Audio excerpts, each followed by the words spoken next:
मेरी शादी एक एनआरआई से हुई, जो शादी के सिर्फ 15 दिनों के अंदर मुझे छोड़ के चले गए। उसके बाद मैंने यूपीएससी सिविल सर्विस करने का सोचा।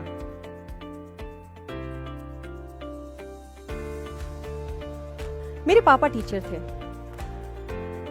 वो हमेशा हमें बहुत बड़ी बड़ी बातें सिखाते थे। माँ ज्यादा पढ़ी लिखी नहीं थी। मेरे 2 छोटे भाई हैं जो आज अपने क्षेत्र में बहुत ही आगे पहुंचे हुए हैं। इसलिए क्योंकि पापा ने बचपन में ही हमें एम्बिशियस बनना सिखाया। मेरे पापा ने मुझे 4 साल की उम्र में ये सिखाया कि बेटा तू बड़ी होके आईएएस बनना। मेरे फादर ने मुझे हमेशा कॉन्फिडेंस दिया, मुझे बोला कि तुम श्रेष्ठ हो, ये समझाया।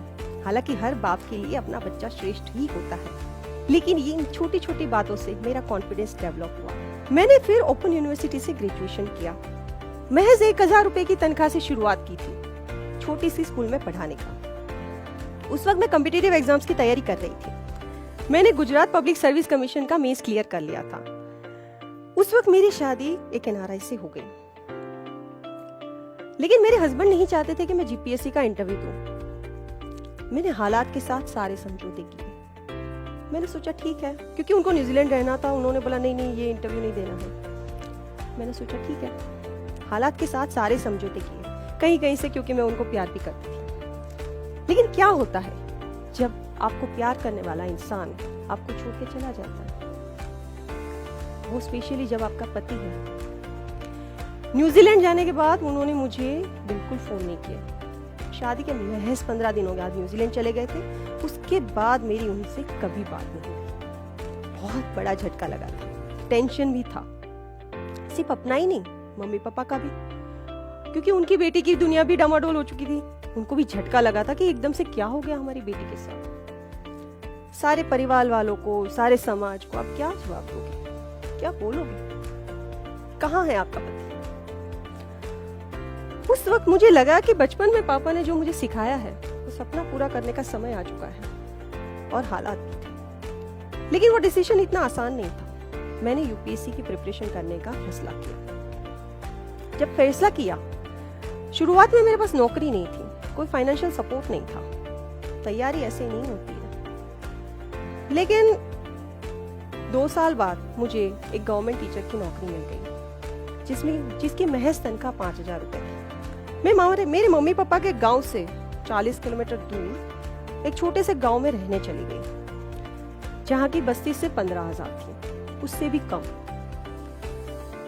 वहां पे ना तो मेरे पास इंटरनेट था, ना ही न्यूज़पेपर इंग्लिश आता था वहां पे, ना ही मेरे पास स्मार्टफोन था, नहीं मेरे पास लैपटॉप था, मैगजीन भी नहीं आते थे। मैं दुनिया के कंपटीशन से बहुत दूर अपनी तैयारियों में व्यस्त थी। मुझे नहीं पता था दुनिया में यूपीएससी को लेकर क्या कंपटीशन चल रही है।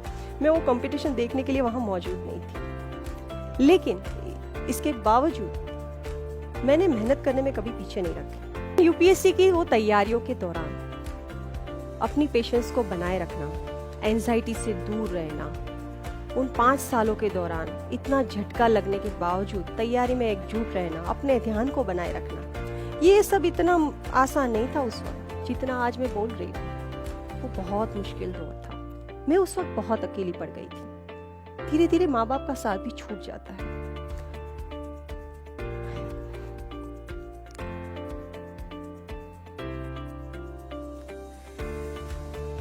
कभी कभी मैं सैटरडे संडे भी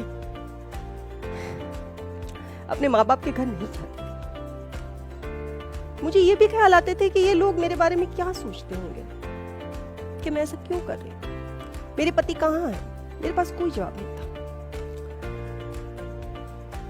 लेकिन मैं हमेशा ये सोचती रही उस वक्त कि जिस दिन मुझे सक्सेस मिल जाएगी उस दिन इन लोगों को जवाब मैं दे दूंगी। लेकिन इसकी कोई गारंटी नहीं होती। UPSC is not a guaranteed. तो ऐसा क्या था जो मेरे को एकजुट करे रखा? ऐसा क्या था जिसने मेरे हौसले को बनाए रखा? क्योंकि ये सफर मेरे लिए यूपीएससी का सफर नहीं था। मेरे लिए ये सफर मेरे आत्मसम्मान को वापस पाने का सफर था। और एक स्त्री जब अपने आत्मसम्मान को वापस पाने के लिए आगे बढ़ती है तो उसको कोई नहीं रोक सकता। लेकिन एक और भी चीज है, उस वक्त मेरा अपने आप पे भी बहुत भरोसा था। एक और चीज पे भरोसा था मेरा, वो है मेरी पॉजिटिव थिंकिंग। मैं दुनिया में किसी भी चीज को, जिंदगी में किसी भी चीज को इम्पॉसिबल नहीं मानती, कभी नहीं मानती। मैं ये मानती हूँ कि जो आप सोचते हो आप बनते हो। Thoughts become things. जिस दिन आप ये भरोसा अपने आप को दिला दोगे, उस दिन आपको सफल होने से कोई नहीं रोक पाएगा। और मैंने अपनी जिंदगी में जो सोचा, जैसा सोचा, उसको पॉजिटिव तरीके से सोचा, तो वो सच में पॉसिबल हुआ।